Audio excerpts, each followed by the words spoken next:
Okay, now we are in banking, Thailand, business banking in this video.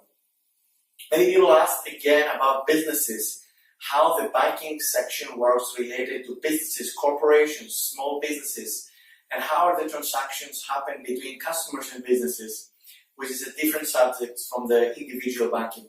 So here we are, we're going to answer some questions here that will help you very much with your understanding. First of all, if you're a foreign entity or you want to open a business bank account in Thailand with a local company, there are no restrictions on opening. The country is pretty open with this. The banking sector is pretty open also with that. So if you can prove and you have the proper documents, then you can open a business bank account with no restrictions. However, there are kind of variations between branches on what are they going to ask you. Some branches might be more lenient, some branches might be stricter with what they ask in documents and in initial deposits and all these kind of things.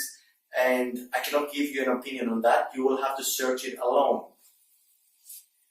Now, before you open a business bank account, the bank will ask you a proper due diligence. They will do a due diligence about your entity, about your company, because they want to know the client that they're working with, because they're also trying to minimize their exposure on risk. So they're going to try to do a due diligence about your entity. If you're registered, you will need documents like company registration with Ministry of Commerce, tax registration with Revenue Department, and of course you will need a company resolution and written minutes that you allow yourself or someone in the company to open a business bank account. That's the three most important documents that you're going to need. Again, huge disclaimer here. I'm not a legal accountant, consultant. I'm not an accountant. I'm not a lawyer. I'm not the bank, of course. So please consult with your legal expert on this. I'm just telling you from my experience what I faced when I opened my companies in Thailand. Okay, let's say now that you're approved and you pass this hurdle, you do all the process and they say, okay, you're approved. They're going to probably ask you an initial deposit of around 50,000 baht minimum, sometimes even higher, maybe sometimes lower, but that's a rare case. Again, it varies between the branches of that you're opening the business bank account. You should calculate something around 50,000 Thai baht, the local currency.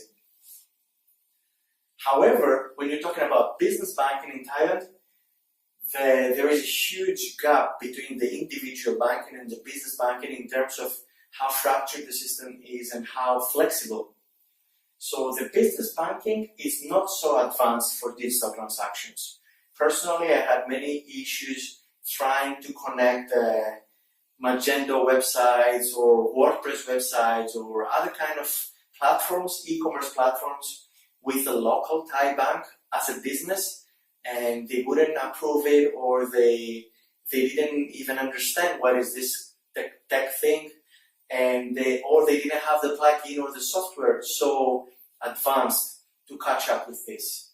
So when you're talking about doing business online, e-commerce stuff, you want to have an e-wallet for your customers, you want to open an e-commerce platform in Thailand, before beginning your development, you would definitely need to consult with the bank and see your options. You might want to use an international e-wallet, you might want to use a local e-wallet, and you're going to need definitely a Thai person to help you with the translations, because it's still very, very low development. They're growing, they're going fast, but they're still not in the very, very low development when it comes to digital transactions and business banking.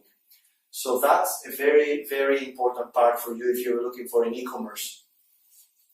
And finally, business credit or debit cards.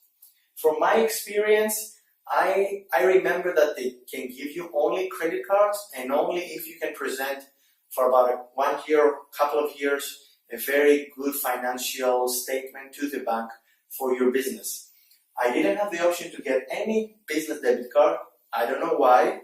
Maybe it depends on the size of the company or the employees that you're managing or your transactions. So I know that they can issue credit and debit cards for businesses, I don't know the specific details. You would have to ask your legal consultant about that. And pretty much that would be all. They're pretty safe. You don't have any problem. They will allow you also to use tokens, like small calculators that they give you pins to log in their e-banking section. I hope that clarifies all the questions about business banking. Again, talk with your legal consultant. I'm not one of them. That's a huge disclaimer. And see you at the next video.